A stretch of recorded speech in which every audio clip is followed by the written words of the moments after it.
Continuamos con los contratos de comercialización. Esta vez vamos a ver el tema problemas jurídicos comunes a todos estos contratos.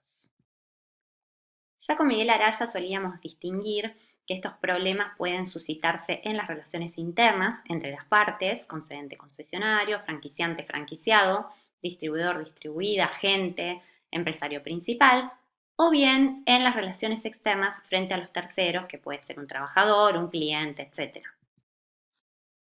Podemos decir que los problemas que mayormente ocuparon la atención de la jurisprudencia en lo que serían las relaciones internas han sido la rescisión del contrato por la concedente, la modificación de las condiciones contractuales, la ultraactividad. Estos temas ya los mencionamos antes, cuando hablamos de la dimensión temporal de los contratos, ¿se acuerdan? Bien, se presentó el problema de determinar si la cláusula de rescisión unilateral inserta en los contratos celebrados por tiempo indeterminado, la cláusula incausada, es válida o abusiva. La cláusula sería: cualquiera de las partes puede rescindir en cualquier tiempo el contrato sin expresar causa. ¿Les parece que es válida o abusiva?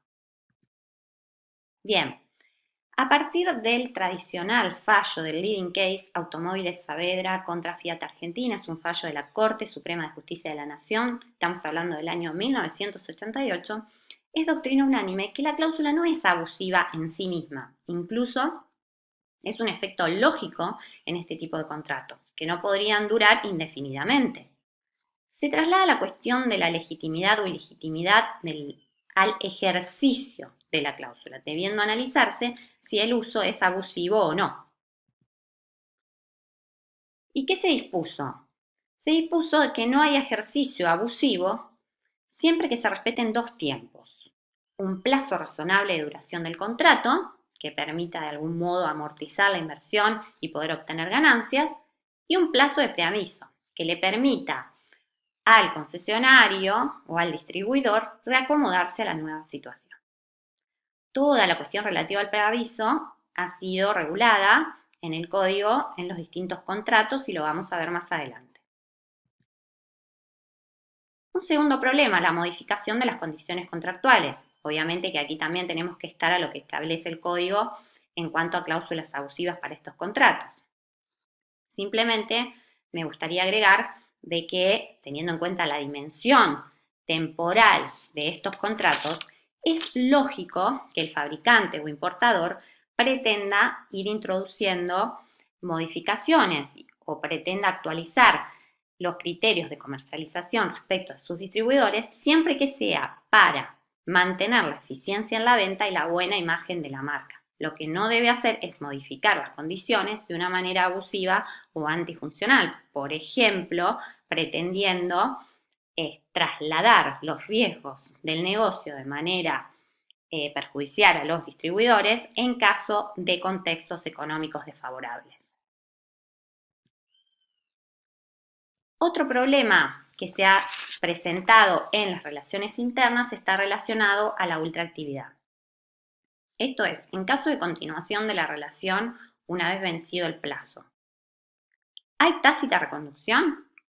Bueno, la jurisprudencia dispuso que no, y ya van a ver que también así lo dispone el código, porque en ese caso el contrato se transforma en un contrato por tiempo indeterminado con las consecuencias que ello traería aparejado, como por ejemplo la necesidad de otorgar un preaviso.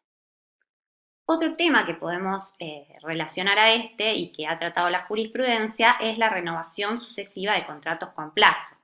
Por ejemplo, si celebra un contrato por 3-4 años, a los 3-4 años lo renovamos, luego lo volvemos a renovar y así sucesivamente por varios periodos.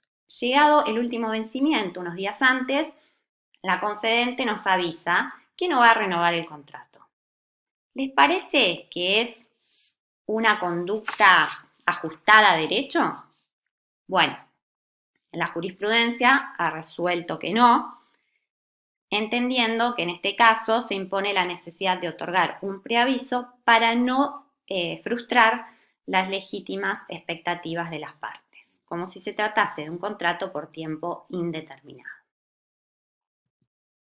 Hasta aquí vimos los problemas en las relaciones internas y es un tema que vamos a ir volviendo a medida que veamos los contratos en particular. Ahora vamos a ver los problemas en las relaciones externas, o sea, frente a los terceros. Nosotros dijimos que estos contratos se caracterizan por la autonomía jurídica, pero también por la subordinación técnico-económica, y también dijimos que presentan una configuración sistemática, en el sentido de que cada contrato se inserta dentro de una red o conjunto de contratos conexos que tienen una finalidad común, la finalidad distributiva, justamente. Estas notas distintivas de estos contratos nos pueden llevar a generar dudas sobre los alcances de las responsabilidades frente a terceros. Así, las dudas han surgido respecto de la responsabilidad del concedente por incumplimiento del concesionario, la responsabilidad derivada de la Ley de Defensa del Consumidor y la responsabilidad laboral. En relación a la responsabilidad por incumplimiento del concesionario, la responsabilidad del concedente, el caso práctico sería, por ejemplo, ante un supuesto de falta de entrega de un vehículo al adquirente por una concesionaria oficial con quien contrató. ¿Es responsable la empresa concedente? Bien, este tema lo vamos a dejar abierto este interrogante porque vamos a tratar toda esta cuestión cuando veamos contratos de concesión. Pero desde ya les adelanto que no hay una respuesta única. Lo que sin lugar a dudas va a existir responsabilidad de toda la cadena comercial en caso de vicio o riesgo del acoso o prestación del servicio, pero esta responsabilidad deriva del artículo 40 de la Ley de Defensa del Consumidor. Por último, en cuanto a la responsabilidad laboral, se presentó el problema de determinar si se aplica el artículo 30, que establece una responsabilidad solidaria por las deudas laborales de los trabajadores de una empresa cuando ésta ha sido subcontratada o contratada para desarrollar tareas propias o específicas del establecimiento del contratante, estamos hablando del artículo 30 de la Ley de Contrato de Trabajo, si se aplican estos casos, y aquí vamos a decir que la jurisprudencia del fuero laboral admite, con marcada amplitud y muy escasas excepciones, las pretensiones de extensión de responsabilidad hacia las concedentes en este tipo de contratos. Sin embargo, existe un leading case en la materia, estamos hablando del caso Rodríguez contra Compañía Embotelladora S.A., también de la Corte Suprema de Justicia de la Nación, estamos hablando de un fallo del año 1993, en donde la Corte entendió que el artículo 30 de la Ley de Contrato de Trabajo no se aplica a los casos de distribución comercial, donde los distribuidores corren con el riesgo de su negocio, entendiendo que la finalidad económica de este tipo de contratación comercial se frustraría si el derecho aplicable responsabilizara sin más a los concedentes por las deudas laborales de las concesionarias. Esto incluso dice sería un perjuicio para la economía nacional por las repercusiones que traería en materia de inversiones. Les recomiendo que lean este fallo, lo mismo que el fallo Saavedra, son fallos que se encuentran fácilmente en internet porque son fallos tradicionales en la materia.